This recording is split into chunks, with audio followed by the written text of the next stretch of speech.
Hola, bienvenidos doctores. Nosotros somos el grupo número 2 de las revisiones bibliográficas de fisiopatología.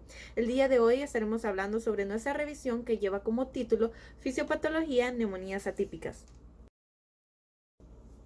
Nuestro grupo se encuentra conformado por 9 integrantes que se encuentran enlistados en esta diapositiva. La neumonía se define como la infección del parénquima pulmonar. Esta definición incluye un gran número de enfermedades que difieren en su etiología, pronóstico y diagnóstico. Por otro lado, el término neumonía atípica se utiliza para describir la manifestación inusual de la neumonía. Este término ha evolucionado para ser mucho más amplio en su significado y se describe como la neumonía causada por un grupo de agentes patógenos relativamente comunes. Estas neumonías representan de las infecciones respiratorias más frecuentes que inciden negativamente en el bienestar y salud de la población. Y es que debido a que en nuestro país los datos epidemiológicos nos demuestran una prevalencia del 3% por neumonía, constituyéndose en la quinta causa de morbilidad en el año 2014. Por edad, en mayores de 5 años correspondió al 24%, siendo el grupo etario más afectado el comprendido de 5 a 9 años. Hoy en día, dentro de este grupo de neumonías se incluye el SARS-CoV-2, enfermedad que, como ya sabemos, ha causado millones de muertes, siendo la complicación más común y la causa de muchos fallecimientos la neumonía típica causada por esta agente. Todo esto, anteriormente mencionado, justifica la elaboración de la siguiente revisión bibliográfica, en la cual se busca reconocer la importancia de las neumonías atípicas como problema de salud pública, así como también conocer qué son, su etiología, su fisiopatología y sus manifestaciones clínicas. Esto con el fin de poder realizar un buen diagnóstico a la hora de estar frente a un paciente con dichas entidades, de manera que se dé un correcto manejo clínico y así con esto evitar las complicaciones que éstas podrían traer al no tratarse correctamente, siendo todo esto posible comprendiendo en su totalidad el tema expuesto el día de hoy. Esta revisión cuenta con 7 diferentes objetivos, donde encontramos definir el concepto de neumonías atípicas, describir los tipos de neumonías atípicas y sus agentes causales, mencionar la fisiopatología de las neumonías atípicas, presentar las manifestaciones clínicas principales de las diferentes neumonías atípicas, identificar el diagnóstico de las neumonías atípicas, detallar el manejo clínico de las neumonías atípicas y por último exponer las complicaciones de estas. La neumonía se define como el proceso inflamatorio pulmonar de origen infeccioso, el cual puede clasificarse según el lugar de adquisición como adquirida en la comunidad o intrahospitalaria, pero también se puede clasificar según el agente etiológico, como típicas y atípicas. ¿Qué será la clasificación en la que enfocará esta revisión? Las atípicas. Bajo la denominación de neumonía atípica se agrupa un número de variables de entidades que, a pesar de tener una etiología distinta, comparten una serie de manifestaciones clínicas comunes, como por ejemplo una presentación habitual subaguda de fiebre sin escalofríos, síntomas respiratorios, entre los que podemos destacar tos irritativa, que normalmente coexisten con manifestaciones extrarrespiratorias. Estos cuadros estarán más o menos en contraposición de lo normal que son las neumonías típicas, ya que estas presentan un cuadro muy agudo con fiebre acompañado de escalofríos y síntomas respiratorios muy predominantes. Tipos de neumonía atípica y sus agentes causales. Las neumonías atípicas se van a dividir o clasificar según su etiología. Y entre los agentes causales más involucrados tenemos a las bacterias Mycoplasma pneumoniae, Coxiella burnetii, Legionella pneumophila, Chlamydophila psittaci, Chlamydophila pneumoniae y a los virus como el de la influencia, el morbillovirus del sarampión y actualmente el SARS-CoV-2. Los microorganismos atípicos van a formar parte de un tercio de las neumonías atípicas, de las neumonías adquiridas en la comunidad, y en primer lugar tenemos a la bacteria Mycoplasma pneumoniae como la principal causa de neumonías atípicas. En segundo lugar tenemos a Chlamydophila pneumoniae y en tercero a la bacteria Legionella pneumophila, que tiene mucho mayor incidencia en los países de Europa. También se pueden encontrar otras bacterias como Coxiella burnetii, causante de la enfermedad llamada fiebre Q. Entre los agentes virales que causan neumonía atípica, como ya mencionamos, pues podemos encontrar a los virus de la influenza, al morbillovirus del sarampión y al coronavirus SARS-CoV-2. Los tipos de neumonía: en primer lugar, la neumonía típica por Mycoplasma pneumoniae. La neumonía por Mycoplasma pneumoniae, que también se puede conocer como neumonía por agente de Eaton, debido a que esta bacteria fue descubierta y aislada por primera vez por Monroe Eaton en 1940. También se puede llamar neumonía típica primaria y neumonía ambulatoria. El periodo de incubación es de 2 a 4 semanas. Los brotes por lo general se llevan en instituciones, en bases militares, en colegios de internado y en campamentos de verano. Es la causa principal de enfermedad respiratoria extrahospitalaria en niños como en adultos, y en el adulto es el microorganismo atípico detectado con mayor frecuencia. En un análisis de 3 estudios de neumonía extrahospitalaria que se publicó en 1995, se encontró una prevalencia muy alta de Mycoplasma pneumoniae con un 22.7% sobre otras bacterias causantes de este tipo de neumonía. En segundo lugar, la neumonía por Legionella pneumophila, también llamada enfermedad de los legionarios, que suele incluirse en el diagnóstico diferencial de la neumonía atípica. La incidencia de este tipo de neumonía va a depender de la exposición a depósitos de agua, a la contaminación en el depósito de agua, así como la intensidad de la exposición y la disponibilidad de las pruebas para el diagnóstico de esta. En tercer lugar, la neumonía por Chlamydophila pneumoniae. Esta bacteria causa el 10% de los casos de neumonía extrahospitalaria. Su infección primaria se va a llevar a cabo en niños y su reinfección en los adultos. Va a ser prevalente en países industrializados, así como en países en vías de desarrollo.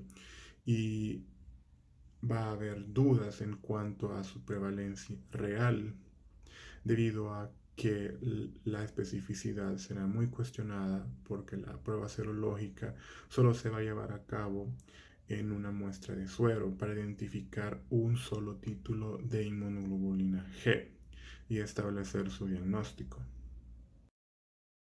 Neumonía por Chlamydophila psittaci. El reservorio natural de esta bacteria por lo general son las aves citácidas y otras especies de aves. La forma infectante de la Chlamydophila psittaci se puede eliminar tanto de aves sintomáticas, así como de aves de apariencia totalmente saludable. Se puede transmitir al ser humano mediante contacto directo con las aves contaminadas o infectadas, así como con sus plumas, y por medio de la inhalación de la materia fecal de estas y de la secreción nasal. No existe una transmisión de humano a humano. El otro tipo de neumonía típica es la neumonía típica por Coxiella burnetii. La Coxiella burnetii es la causa de la enfermedad zoonótica llamada fiebre Q. La principal fuente de infección son el ganado vacuno, el ovino y el caprino infectado. También pueden llegar a ser los gatos, los perros, las palomas y los canguros. El reservorio silvestre de este virus pueden llegar a ser los coyotes, las garrapatas, los zorros, los zorrillos, las aves, los venados, los ratones, los osos. El reservorio, o en países como en Guyana, el perezoso es importante en la transmisión de esta enfermedad, debido a que el microorganismo se localiza en el útero y en las glándulas mamarias de las hembras. Debido a esto, la gente que tiene contacto con el material o el producto de la concepción de estos, así como los neonatos de estos animales, tienden a ser infectados. La población en riesgo, pues por ende, a contagiarse de fiebre Q vienen a ser pues los que trabajan en rastros, los veterinarios, los ganaderos y las personas que anteriormente dije tienen contacto con el animal infectado, ya sea pues el neonato o los productos de la concepción. Y por último, la neumonía por SARS-CoV-2.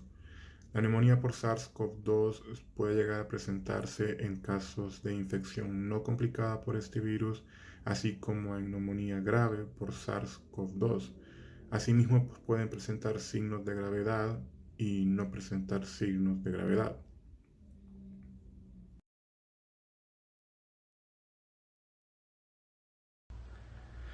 Como objetivo número 3 voy a hablar acerca de la fisiopatología de las neumonías atípicas, enfocándome en lo que son los microorganismos que la producen. Para empezar voy a hablar acerca del Mycoplasma pneumoniae. El mecanismo de contagio de este ocurre de persona a persona mediante transmisión por gotitas con un periodo de incubación de 2 a 3 semanas.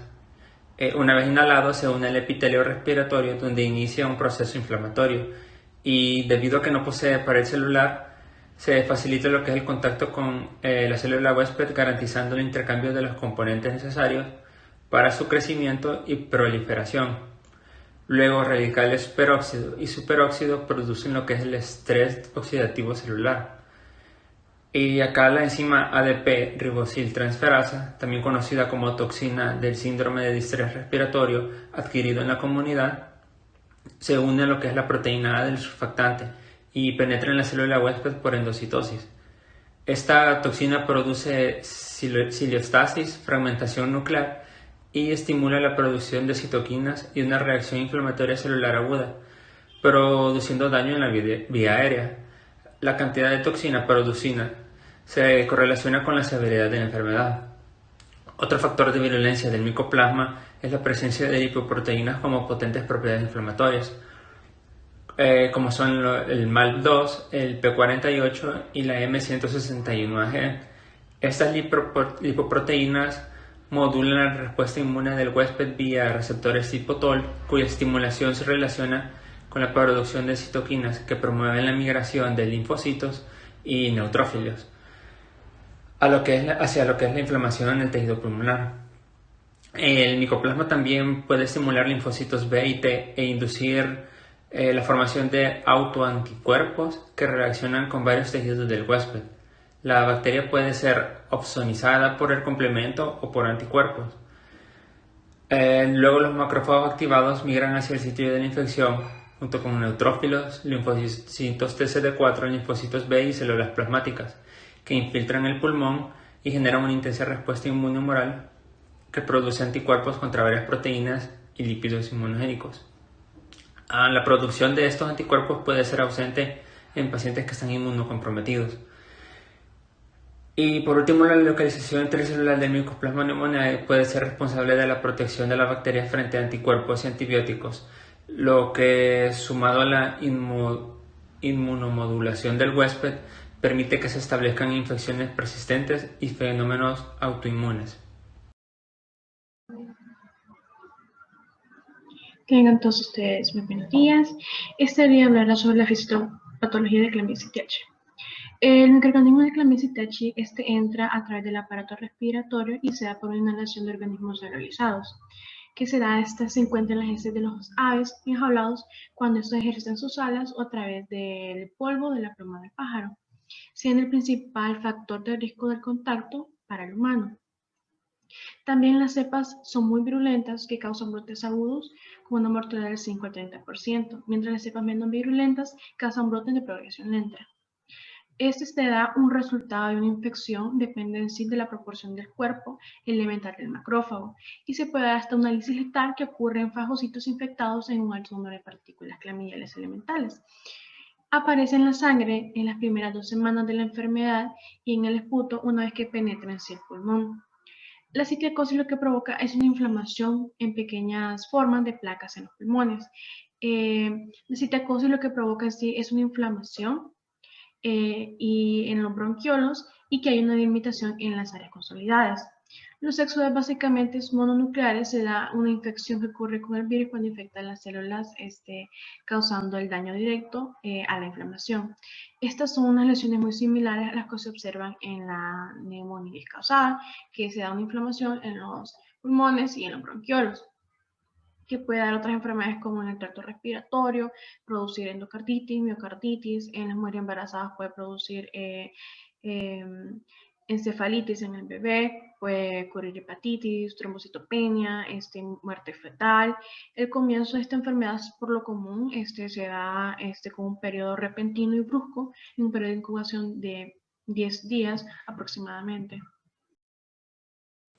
Para comenzar a hablar de la fisiopatología de la neumonía causada por Clamidia pneumoniae, mencionamos que esta entra en el grupo catalogada como neumonía adquirida en la comunidad, ya que es producida por un microorganismo que alcanza los alvéolos y los bronquiolos terminales y lo hace por vía aérea, ya sea por aerosoles inhalados o por contenido en las secreciones orofaringeas contaminados.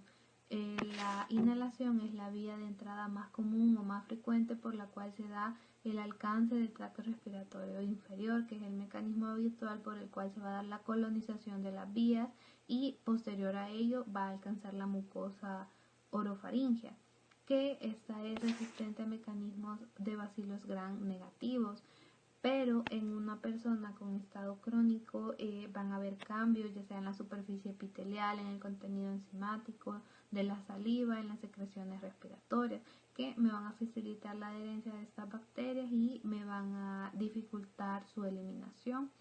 Pero a pesar de esa constante inhalación de microorganismos y de secreciones contaminadas por estos mismos patógenos, las vías aéreas que estén situadas de la glotis se van a mantener relativamente estériles gracias a la acción en conjunta de microorganismos o de las barreras anatómicas y de los péptidos antimicrobianos que nuestro cuerpo tiene, nuestro sistema inmunológico, y se va a dar la eliminación de estos microorganismos que alcanzan el alvéolo. Pero ya aquí va a depender del macrófago particularmente, ya que él va a decidir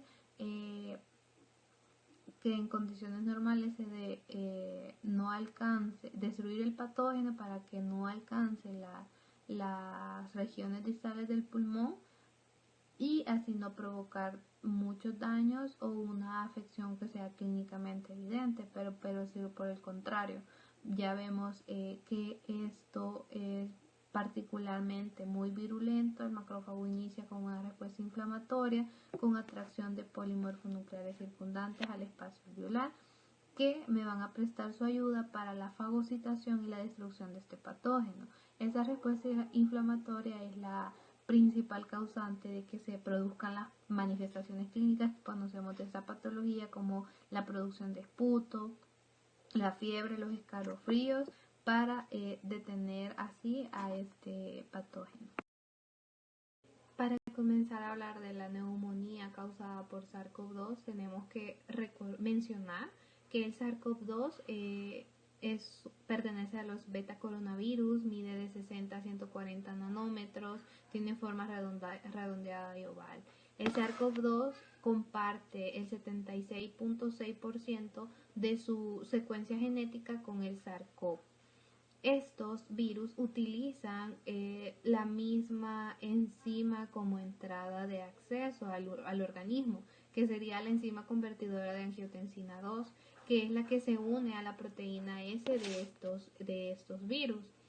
Esta se utiliza para invadir las células, lo que permite explicar la eficiente propagación viral en los humanos.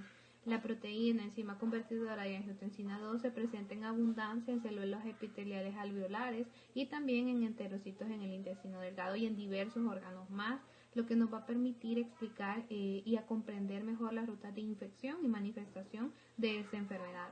Hasta el momento es escasa la información que se tiene de manera específica sobre el mecanismo de patogenia del SARS-CoV-2, ya que en su mayoría los datos que existen a nivel mundial se basan en la similitud que hay con el SARS-CoV.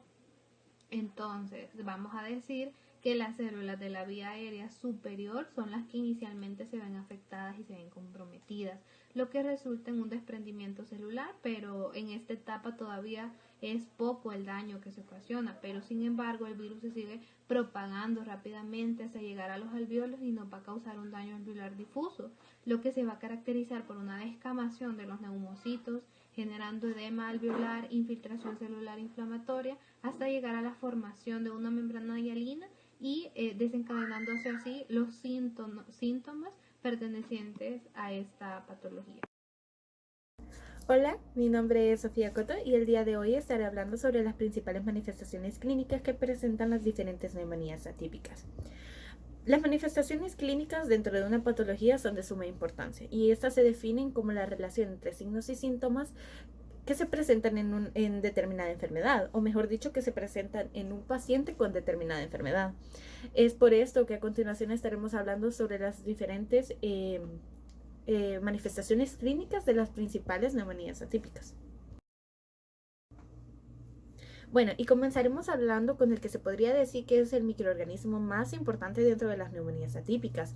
Este es el Mycoplasma pneumoniae. La mayoría de personas infectadas con este microorganismo van a presentar o a desarrollar faringitis y traqueobronquitis. Y es que solo menos del 10% de los pacientes presentan neumonía. Pero cuando lo hacen, desarrollan ciertas manifestaciones clínicas importantes a mencionar. El comienzo de esta enfermedad es gradual y al principio vamos a encontrar lo que es cefalea, malestar general, fiebres entre 37.8 a 38.5 grados centígrados. Además, un elevado número de pacientes presentan lo que es tos irritativa, aunque puede existir expectoración purulenta o hemoptoica. En el 25% de los pacientes, la neumonía coexiste con lo que es odinofagia, rinorrea y otalgia. Otros signos físicos que podemos llegar a encontrar son los exudados amigdalares, la conjuntivitis, el eritema faríngeo y la otitis media. Radiológicamente vamos a ver que se observa en general como un infiltrado heterogéneo con un aspecto de vidrio esmerilado. Los derrames pleurales suelen presentarse en el 20% de los pacientes, pero estos suelen ser unilaterales, transitorios y pequeños. Ya los derrames pleurales masivos son mucho más raros que sucedan, pero cuando suceden suelen ser bilaterales y tardan más en resolverse. A pesar de dar una buena terapia a los pacientes, pueden llegar a ocurrir recaídas clínicas con reaparición de la sintomatología anteriormente mencionada. E inclusive pueden llegar a aparecer nuevos síntomas y nuevos infiltrados pulmonares que comprometan a nuevas áreas del parénquima. Esta patología también puede llegar a tener manifestaciones extrapulmonares. Dentro de estas encontramos las hemolíticas. Y es que esta puede llegar a causar una anemia hemolítica debido a la producción de hemaglutininas frías. Y aunque no es común, la hemólisis puede llegar a ser grave y necesitar de transfusión y tratamientos con corticoides, pero como mencioné anteriormente, esto suele ser muy raro. También podemos llegar a tener manifestaciones gastrointestinales. Dentro de estas podemos mencionar la anorexia, que esta puede llegar a persistir por semanas. Pero realmente los síntomas que normalmente aparecen son náuseas, diarrea y vómitos. Y estos suelen resolverse de manera rápida. También se ha llegado a observar durante el curso de la enfermedad que puede llegar a aparecer hepatitis anictérica y lo que es pancreatitis aguda. También vamos a llegar a tener manifestaciones musculoesqueléticas, como por ejemplo las mialgias no específicas y las artralgias, que ocurren en más del 40% de los pacientes. Continuando, también vamos a tener lo que son manifestaciones dermatológicas. De estas se mencionan que normalmente aparecen 1 o 2 semanas después de aparecer los síntomas respiratorios y que normalmente van a ser en pacientes varones menores de 30 años. Dentro de las lesiones vamos a encontrar lo que son exantemas, urticaria, eritemas nudosos y multiforme. Es importante mencionar que estas son transitorias y sin mucha importancia clínica. Dentro de las manifestaciones cardíacas, aunque son sumamente raras, se ha llegado a describir que pueden dar lo que es pericarditis o miocarditis. Dentro de las manifestaciones neurológicas vamos a encontrar lo que es meningitis aséptica, meningoencefalitis, mielitis transversa, neuropatías, trombosis cerebrovascular y psicosis aguda. Es importante mencionar que en el 20% de los pacientes que presentan alguna manifestación neurológica normalmente no hay una afectación pulmonar. Ahora continuaremos con lo que es la clamidia psittaci. Hablaremos primero de las manifestaciones pulmonares. Esta es una enfermedad que se presenta de manera brusca, con fiebres elevadas, con cefaleas, con faringitis no exudativas, mialgias y epistaxis. Los síntomas respiratorios son los más predominantes, siendo el más frecuente la tos, ya sea una tos productiva o una tos hemoptoica. La exploración física también va a presentar lo que es taquipnea y una relativa bradicardia. Dentro de los hallazgos radiológicos, el más común es la presencia de un infiltrado parchado, a veces reticulado, que rodean los ilios o envuelven los lóbulos inferiores. Es importante mencionar también que la radiografía de tórax en un 30% de los casos puede ser normal. Ahora hablaremos un poco sobre las manifestaciones extrapulmonares. Esta enfermedad puede llegar a provocar miocarditis, pericarditis y derrame pericárdico. Otras manifestaciones que encontramos son la hepatitis, la pancreatitis y el fallo renal agudo.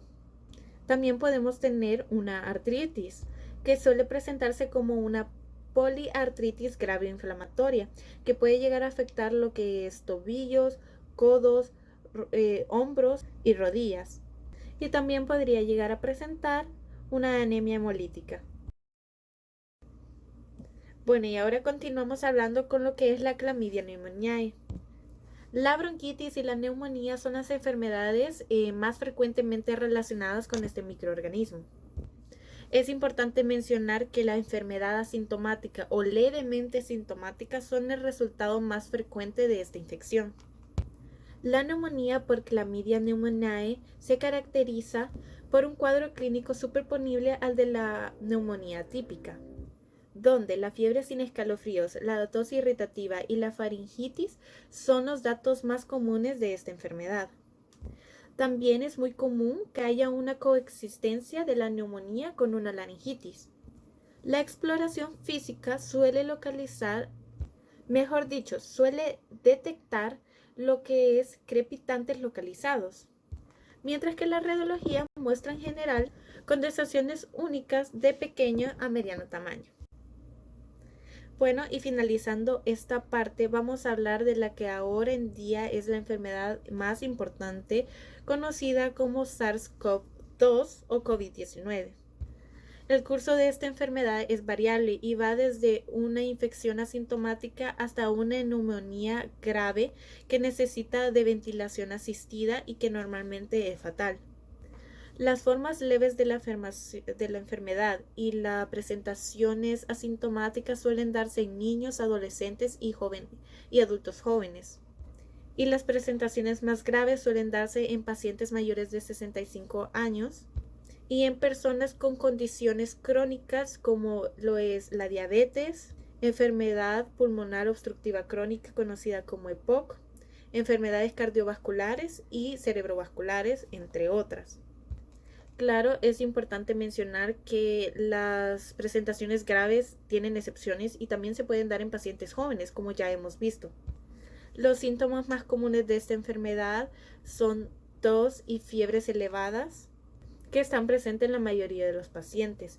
La fiebre, como mencioné, puede ser alta y se asocia a un desenlace no muy favorable.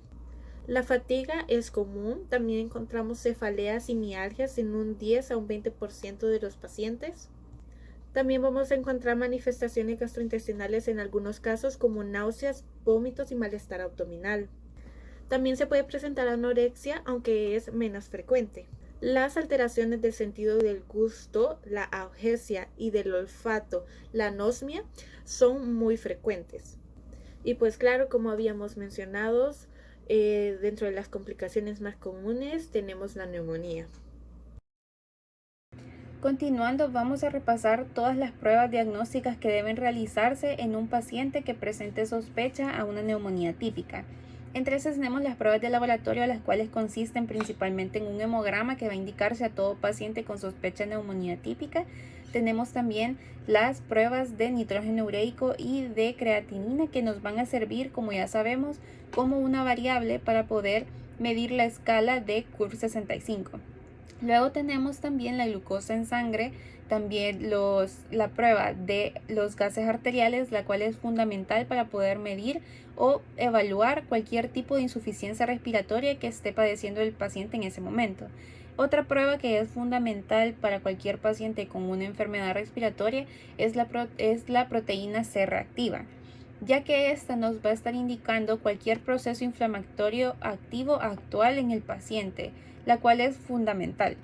Tenemos después también la medición de los electrolitos séricos, que son el potasio, el cloro y el sodio, los cuales nos van a servir también como variables en la medición de las escalas, pero también nos pueden ayudar a identificar cualquier deshidratación o cualquier alteración hidroelectrolítica que se deba corregir en ese momento.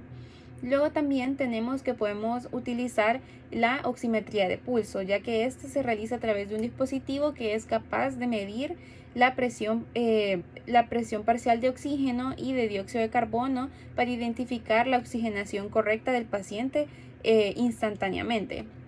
También tenemos que se pueden realizar pruebas serológicas en el paciente para poder identificar anticuerpos o antígenos específicos de estos microorganismos que están produciendo la enfermedad, y se recomienda realizar una combinación de anticuerpos IgM y anticuerpos IgG para mayor sensibilidad, ya que los anticuerpos IgM nos van a estar indicando una enfermedad actual en el paciente, o los anticuerpos IgG nos estarán indicando una enfermedad pasada de hace 15 días.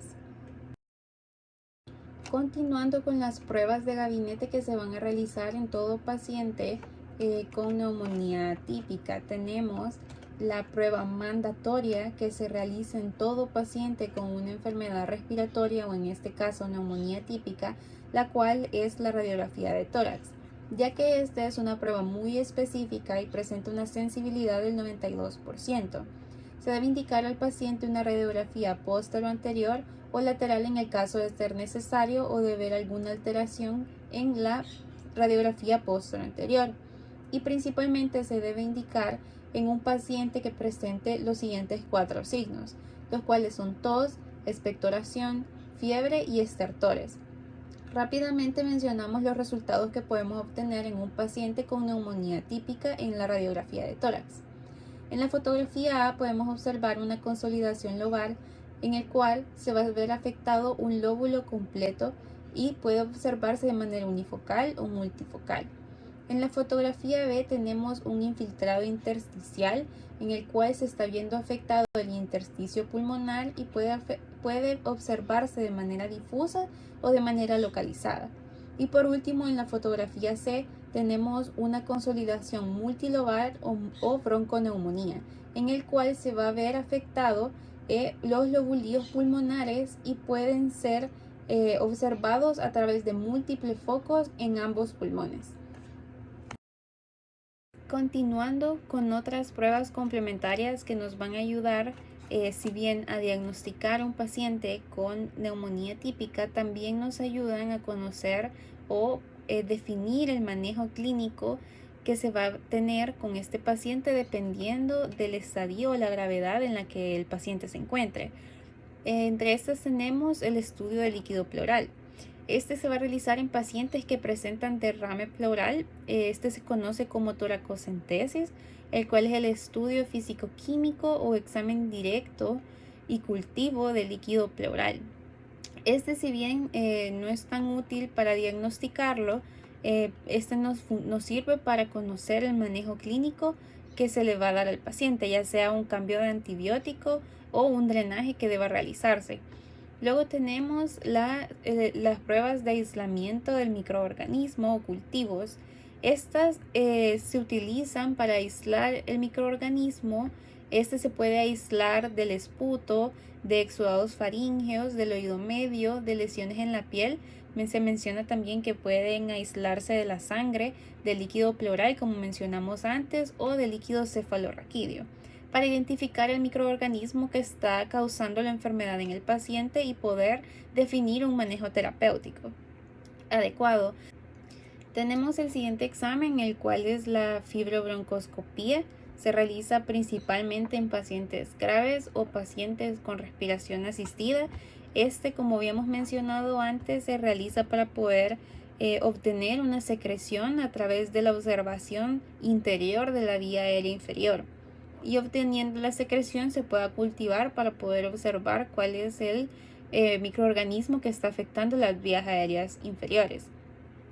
Luego tenemos también la prueba de la procalcitocinina, la cual esta se va a ver sintetizada en diferentes órganos como son el vaso, el hígado y el cerebro en el momento de que el paciente llega a presentar una infección diseminada o sepsis, la cual es muy importante para conocer la evolución que está teniendo el paciente. Luego tenemos por último las crioaglutininas. Estos son autoanticuerpos que se deben a una alteración antigénica que se presenta en los eritrocitos, que va a estar siendo inducida por los microorganismos. Entonces se utiliza para poder conocer la infección principalmente por bacterias que producen autoanticuerpos. Bueno, con respecto al manejo clínico de las neumonías atípicas, tenemos que lo primero que se debe hacer es valorar si el paciente va a requerir o no una hospitalización, y para esto se utilizan dos escalas. Está la CURB-65 y la PSI. En cuanto a la CURB-65, tenemos que estar presente 5 variables. Por cada variable que resulte positiva se va a asignar un punto, y esta tiene 3 clasificaciones de riesgo. En cuanto a PSI, esta tiene 20 variables y el puntaje de esta va a variar dependiendo de cada variable, y esta tiene 5 clasificaciones de riesgo. En cuanto a la CURB-65, tenemos a las variables y la puntuación. Entre las variables de estas tenemos a la confusión, una urea mayor a 7 milismol por litro, una frecuencia respiratoria mayor o igual a 30 por minuto, una presión arterial sistólica menor o igual a 90, una presión arterial diastólica menor o igual a 60 y una edad mayor de 65 años. Si cumple todos estos parámetros, entonces se va a asignar un punto por cada uno.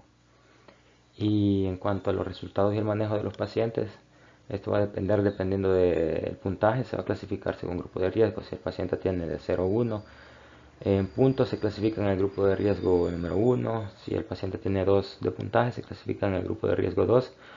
Y si tiene un puntaje de 3 a 5, se clasifica en el grupo de riesgo de grado 3. Los grupos de riesgo aquí se clasifican en el grado 1, es de bajo riesgo, y el tratamiento para estos pacientes puede ser de tipo ambulatorio. En cuanto al grado 2, se debe valorar la hospitalización debido al alto porcentaje de mortalidad que puede tener esta, que es de 9.2. Y en el grado 3, ya se necesita un ingreso hospitalario y en unidad de cuidados intensivos por la gravedad de la enfermedad que ya presenta el paciente y por la alta probabilidad de muerte que representa también. En cuanto a la PSI, tenemos las variables y la puntuación. Aquí hay 20 variables, como ya les mencionaba anteriormente. Entre las variables tenemos los demográficos, que puede ser la edad. En hombres se va a poner la edad, eso es el repuntaje. En mujeres va a ser la edad, menos 10. Y en caso de que resida en casa de ancianos, se le va a sumar 10 puntos. Tenemos enfermedades concomitantes, que si los pacientes presentan algún tipo de neoplasia se les suma 30 puntos.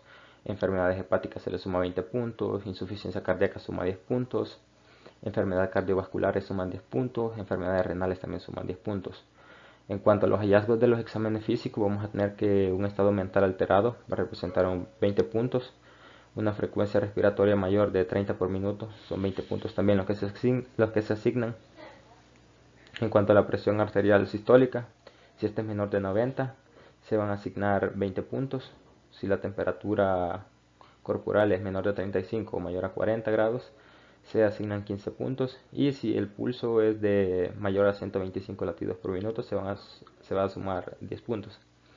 En cuanto a los hallazgos de laboratorio, tenemos que un pH arterial menor a 7.35 va a sumar 30 puntos. Una urea en sangre de mayor a 30 miligramos sobre decilitro se le asignan 20 puntos. Un sodio en sangre menor a 130 miliequivalentes por litro se le asocian también 20 puntos. Una glucosa en sangre mayor o igual a 250 miligramos sobre decilitro se suman 10 puntos. El hematocrito mayor al 30% también son 10 puntos. Una presión arterial de oxígeno menor a 60 milímetros de mercurio se suman 10 puntos, y en los derrames pleurales también 10 puntos. Aquí los resultados y el manejo va a depender de los resultados de puntos, y se va a clasificar por riesgos. Tenemos a los riesgos que son leves, que sería el grupo 1, por ejemplo, que se obtiene un puntaje menor a 70. Está en el grupo 2, que también sigue siendo leve, que sería un puntaje de igual a 70. Luego tenemos ya los moderados, que ya caerían en la clase de riesgo número 3, que se obtienen un puntaje de 71-90. Estos pacientes ya debe ser valorada la posible hospitalización.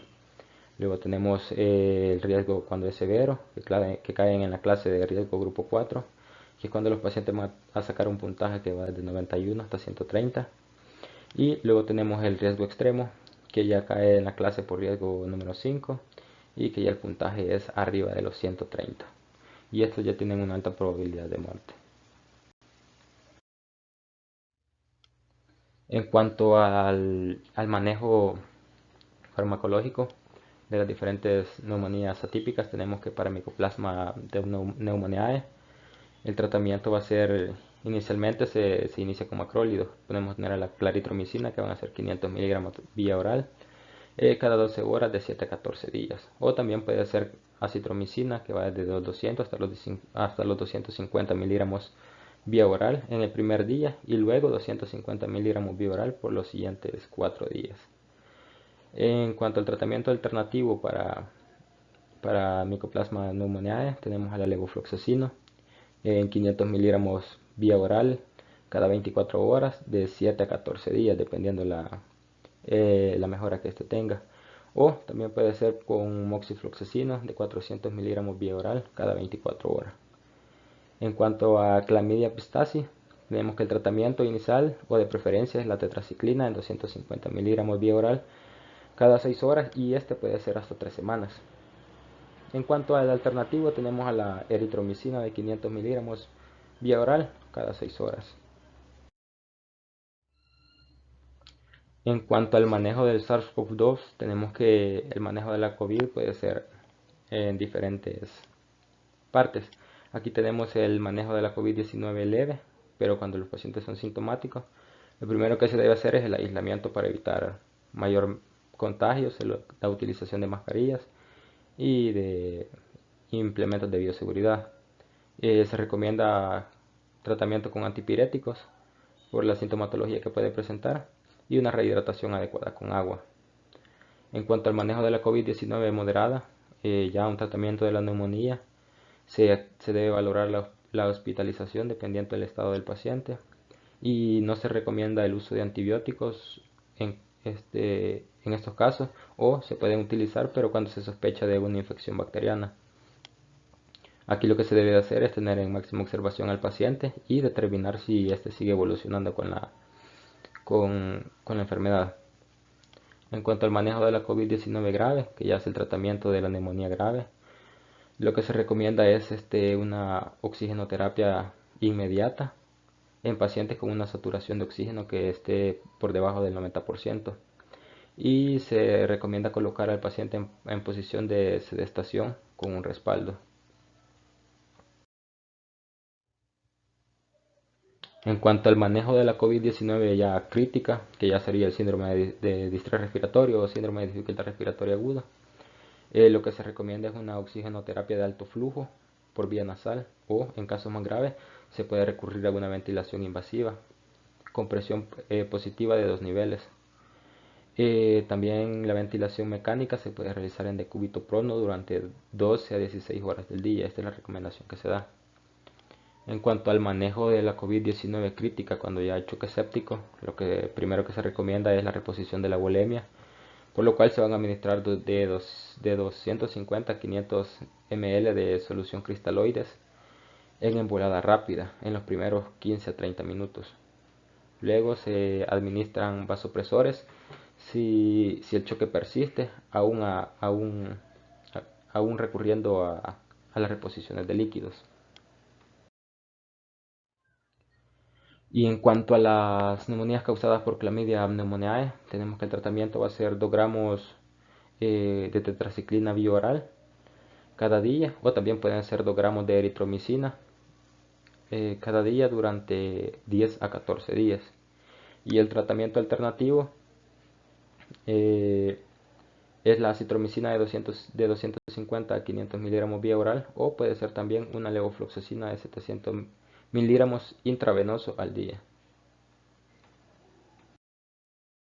Complicaciones de las neumonías atípicas. Comenzaremos con las complicaciones por Mycoplasma pneumoniae. Las complicaciones extrapulmonares pueden verse antes, durante o después de las manifestaciones pulmonares, pero también pueden ocurrir en ausencia completa de cualquier síntoma respiratorio. Hasta el 25% de los infectados por Mycoplasma pneumoniae pueden tener complicaciones que pueden ser extrapulmonares, y estas van dentro de las neurológicas, cardíacas, musculoesqueléticas, hematológicas, renales, gastrointestinales, cutáneas u oculares.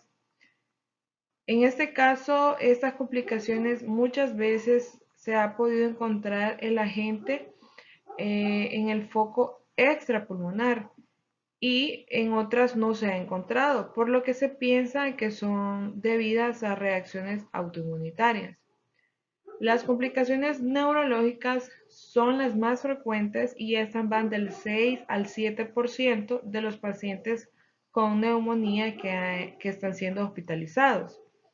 En este caso, estas complicaciones pues incluyen cuadros de encefalitis, síndrome cerebelar, también tenemos parálisis de pares craneales, tenemos también la mielitis transversal aguda, también tenemos psicosis aguda secundaria a encefalitis, neuropatía del plexo braquial, ataxia, y también tenemos el síndrome de Guillain-Barré. La encefalitis es lo más común en los niños. En este caso, cuando aparece, lo hace de 1 a 2 semanas después que ha comenzado los síntomas respiratorios, pero en un 20% de los casos, más o menos, no tienen una infección precedente o concomitante respiratoria. Como complicaciones cardíacas tardías se han descrito miocarditis, endocarditis y pericarditis con o sin taponamiento cardíaco. Y por último tenemos las complicaciones musculoesqueléticas. Estas se manifiestan como mialgias inespecíficas, también pueden ser las artralgias o poliartropías. Complicaciones por la clamidia psittaci. En este caso, la gravedad de la enfermedad puede variar desde un proceso asintomático o con síntomas leves hasta una enfermedad potencialmente mortal. Las complicaciones sistémicas son también variadas y, aunque poco frecuentes, pueden llegar a ser graves. Mencionaremos cada una de estas clasificaciones, y en este caso tenemos complicaciones pulmonares en primer lugar, que pueden ser por neumonitis o una insuficiencia respiratoria aguda grave. También la neumonía fulminante suele asociarse a complicaciones neurológicas, renales y gastrointestinales. Segunda clasificación, que serían las complicaciones cardíacas. Estas son catalogadas como muy raras, pero se pueden dar también, y tenemos endocarditis con hemocultivos negativos, también tenemos trombos murales, miocarditis, pericarditis, derrame pericárdico y taponamiento. La otra clasificación son las complicaciones renales, Y en este caso tenemos lo que es la glomerulonefritis aguda, la nefritis tubulointersticial aguda y necrosis tubular aguda. Siguiente clasificación, complicaciones hepáticas, y en este caso sería la hepatitis. Siguiente clasificación, como complicaciones hematológicas, y en este caso tenemos lo que es comúnmente conocida como la anemia hemolítica, con test de COMS positivos y aglutininas frías con ictericia. Tenemos también el síndrome hemofagocítico con pancitopenia severa y coagulación intravascular diseminadas observadas en la enfermedad pulmonar. Complicaciones neurológicas, y en este tenemos lo que es la encefalitis, la meningitis, parálisis de los pares craneales, sordera neurosensorial. También tenemos la afectación cerebelosa, una hipertensión intracraneal, mielitis transversa, síndrome de Guillain-Barré y síntomas psiquiátricos. Complicaciones musculoesqueléticas, mencionaremos artritis reactiva, poliartritis simétrica y rhabdomiólisis. Manifestaciones cutáneas, tenemos eritema nodoso, eritema multiforme, eritema marginado, manchas de Hörder y paniculitis. Y complicaciones en el embarazo, pues tenemos la principal como los abortos, y por último la asociación con linfoma, que tenemos los linfomas de anejos, periorbitarios, también tenemos las glándulas lagrimales y la conjuntiva. Complicaciones por clamidia pneumoniae. La mayoría de los casos son leves o asintomáticos, pero su espectro es amplio. A diferencia del micoplasma, suele haber menos afectación de las vías respiratorias altas y la infección extrapulmonar es más rara, aunque se han descrito casos de meningoencefalitis, síndrome de Guillain-Barré, miocarditis y endocarditis. La infección persistente se ha vinculado con la producción de enfermedades crónicas inicialmente no consideradas como infecciosas. En este caso puede ser asma, artritis, arteriosclerosis, esclerosis múltiple. Y numerosos reportes han coincidido que la enfermedad pulmonar grave puede ocurrir en niños y adultos saludables y que el curso clínico no siempre puede ser benigno, porque han sido reportados con derrame pleural, neumatocele, accesos pulmonares, neumotórax, bronquiectasia, fibrosis intersticial crónica y síndrome de distrés respiratorio y complicaciones extrapulmonares. Complicaciones por SARS-CoV-2. Se han identificado que debido a la mayoría de los pacientes nos van a desarrollar lo que es una neumonía. La principal complicación se presenta durante el desarrollo de la enfermedad por COVID-19 y esta es el síndrome de dificultad respiratoria aguda, seguida de lesión cardíaca aguda, y en menor frecuencia se puede presentar arritmia, shock, lesión renal aguda, disfunción hepática e infecciones secundarias. La mayoría de los pacientes pues requieren una ventilación mecánica y o presentan hiposemia refractaria, y pues se ha identificado que las principales complicaciones que condujeron a la muerte fue el síndrome de dificultad respiratoria aguda, también la lesión cardíaca aguda y opacidades de gran tamaño en los pulmones. Como conclusiones tenemos que las neumonías atípicas son más comunes de lo que nosotros creemos, ya que estas se encuentran estrechamente relacionadas con la edad del paciente, con enfermedades concomitantes y con algunos factores de riesgo como son el tabaquismo y el alcoholismo. Podemos definir esta enfermedad como un proceso inflamatorio que está afectando al tracto respiratorio. En esta va a estar siendo desencadenado esta infección debido a la infiltración de diversos patógenos como son virus o bacterias. Entre los microorganismos patógenos más comunes tenemos el Mycoplasma pneumoniae, la clamidia psittaci y la clamidia pneumoniae, y por último el virus del SARS-CoV-2. En cuanto a su fisiopatología, conocemos que la invasión de estos microorganismos patógenos se produce al momento en el que estos logran evadir los mecanismos de defensa primarios que se encuentran en el tracto respiratorio superior, y además también logran evadir los mecanismos microbicidas que se encuentran en el tracto respiratorio inferior. En respuesta a esta infiltración de estos microorganismos se va a desarrollar dos respuestas principales. La primera es la presentación de los antígenos microbianos a los linfocitos y la segunda la liberación de citocinas, causando así una respuesta infiltratoria y además la activación de más macrófagos alveolares, la reclutación de fagocitos y la reclutación además de nuevas células mononucleares adicionales.